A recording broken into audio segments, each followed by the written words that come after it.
Hey, how's it going? Today I've been trying to do this live update every day, and today I just want to talk about climate change a bit. I'm shifting my focus to the environment now in the past year, and there's a lot of work I've been doing with farmers and thinking about these tenant farmers of Nepal.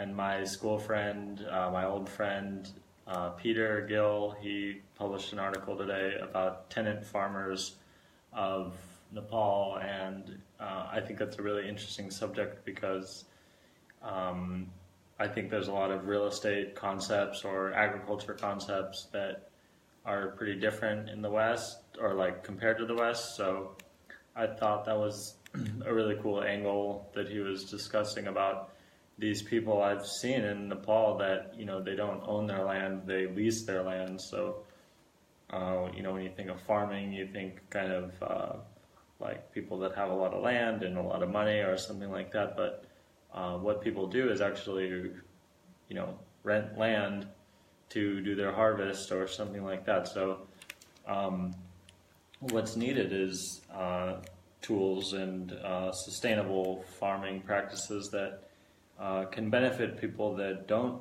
own their property, and you know techniques that can first of all be shifted somewhere if need be, or things that are just possible to break down and sell. So I'm seeing a lot of need for targeting the type of people that can be supported with training in farming, and that's where I'm shifting. Really, my focus now is to build a school in Nepal, and hope to make some model sites, some demonstration sites that can, be an example for people that even poor people or even wealthy people or companies or governments, people can implement sustainable, organic techniques that are benefiting local people, that are benefiting the environment, that are recycling. And a lot of these principles, I really want to make them benefit the people who don't own land, which to me means a lot of like vertical farming, vertical gardening, other things like aquaponics. That's a good one, because it's off the ground also. And yeah, the other topic that I think is very important is this flood risk. People's houses, like in Sarha, where I have some land leased, the whole area, the whole town got flooded. It was underwater, and people were being rescued on elephants, and it's just people in the southern plains and flood-prone areas need to be adapting to these type of conditions. So I want to teach people how to build off the ground, which is something you can find in Nepal, but only in certain communities. And so I just want to collect different models of simple, small housing that is possible to fit a family, but to take them off the ground for multiple reasons. They can use the space below the house for different things, different storage, but they can also be off the ground if a flood happens, like a flash flood.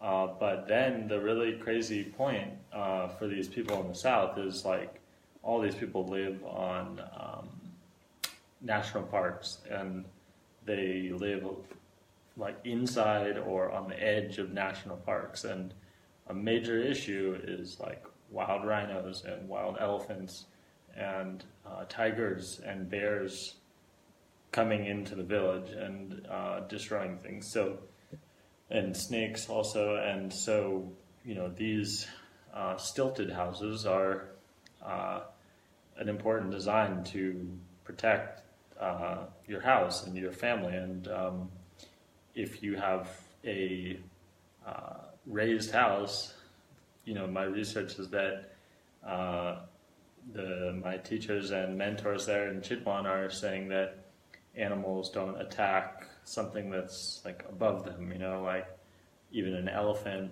it's not going to bother something above its head, and even snakes and animals don't want to go up because they feel vulnerable to something that's above them. So I just want to make a demonstration of some of these simple techniques. I mean, some of them are very low materials, and I think I'm planning to be building some of these models and some demonstration sites to help people from all over the world learn about these techniques that can be applied to people that live in a city, like these tools that can help for rooftop farming and indoor farming and on your balcony and all sorts of stuff, but really catering to people that either don't own land or even urban farming and all sorts of techniques to just fit people's lives,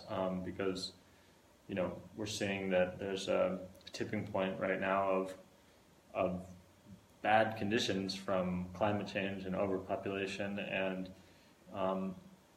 what we need is sort of technology or viral practices that help people adapt to the conditions and help people adapt to housing crisis and natural disaster crisis, and so it really comes down to access to information and education for the poorest people especially. And so that's why the past months and even the past year I've been planning a new training center for this agriculture education, and I'm really excited about it. And that's pretty much why I started doing these live broadcasts. I want to start getting more in detail every day and share more about the plans, the budget, and the type of things we'll be teaching, type of partners we have with some of the best agricultural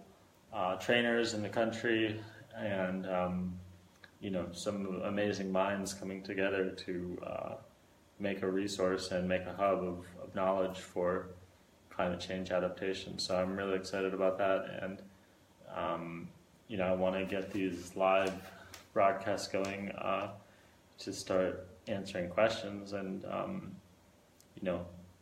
sharing with a community that can learn from what we're doing and also help us learn to do it better and do it together. So thanks for watching, and I will be back tomorrow for another live video, something haven't quite thought of a subject. I've got a few ideas on my mind. Thinking about family planning can be a good subject. There's a lot of need for awareness about that in Asia, I've seen. And so yeah, I think that's a pretty interesting subject that I would like to talk about tomorrow probably. And yeah, otherwise just let me know what you think.